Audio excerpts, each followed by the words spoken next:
It's hard to think about life without that force of nature that our very special friend was Barbara Bush.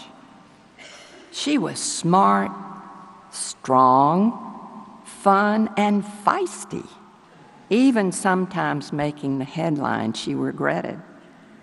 The world saw that, and like we did, they admired and loved her for it.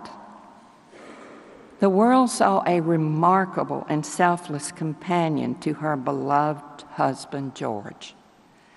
It was extraordinary how she managed their rambunctious household in 29 different homes in 17 cities. At the same time, she fully participated in his amazing career, including too many political campaigns to count, starting from the time he was chairman of the Harris County Republican Party to becoming president of the United States. Once back in Houston, they continued their dedication to volunteerism and exhausting rounds of good works. Rather than bemoan their many moves, Barbara just laughed and said, "One thing I can say about George, he may not be able to keep a job, but he's certainly not boring." The world saw a compassionate but strict mother who inspired her children with tender love and firm lessons, and when needed, the fear of God. When we saw her and George together with their 5 children, with their 17 grandchildren and 7 great-grands, we knew they represented the very best. As we watched their brood wisecrack with one another or work together on a volunteer program or campaign, we thought how wonderful it would be if more families could be so cohesive.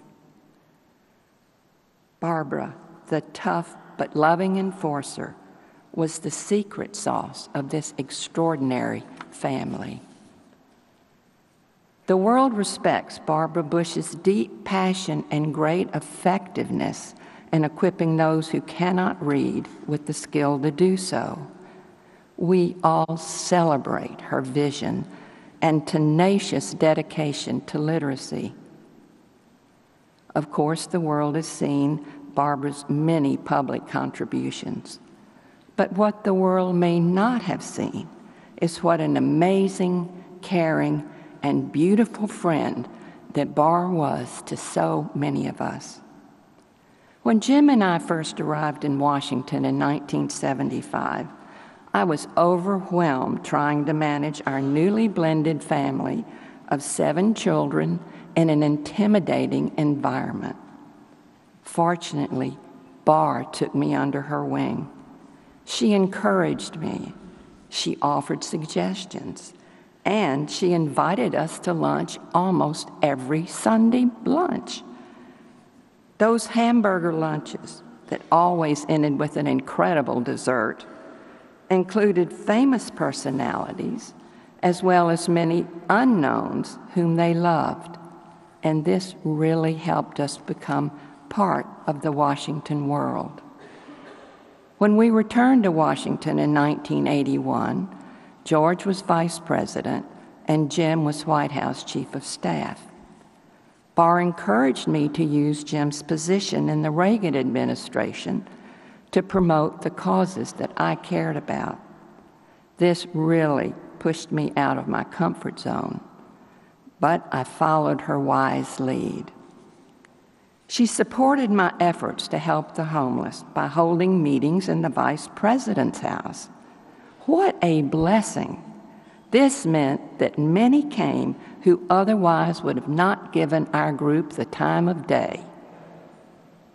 She also hosted controversial homeless advocates so we could help people understand about the plight of those who live on the street, even though that was not a popular position in the administration. Bar taught us volumes about who our neighbors are and how to love them.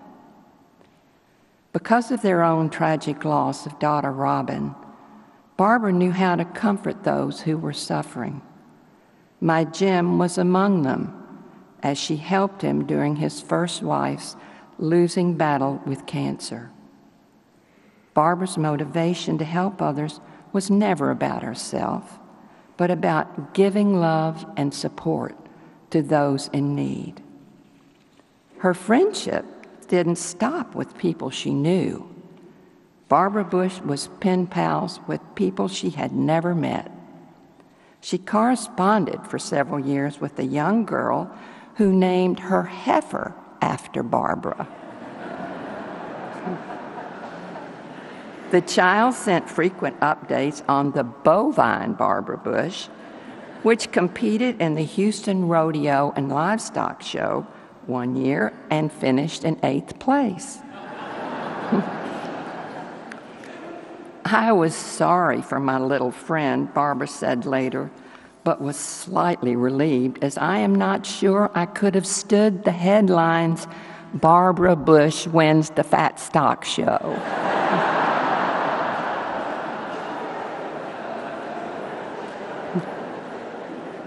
About friendship, Barr said, "The most important yardstick of your success will be how you treat other people, your family, your friends, and co-workers, and even strangers you meet along the way."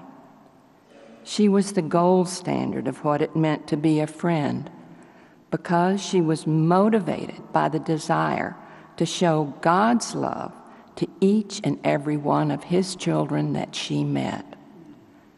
C.S. Lewis once defined friendship as the instrument by which God reveals to each of us the beauties of others. Barr's beauty was evident in every day of her life.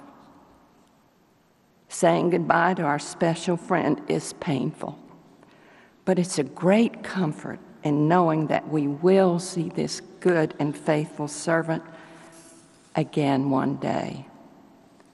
Thank you, dear Lord, for bringing Barbara Pierce Bush, this vibrantly beautiful human being, into the world, and especially for bringing her friendship into our lives.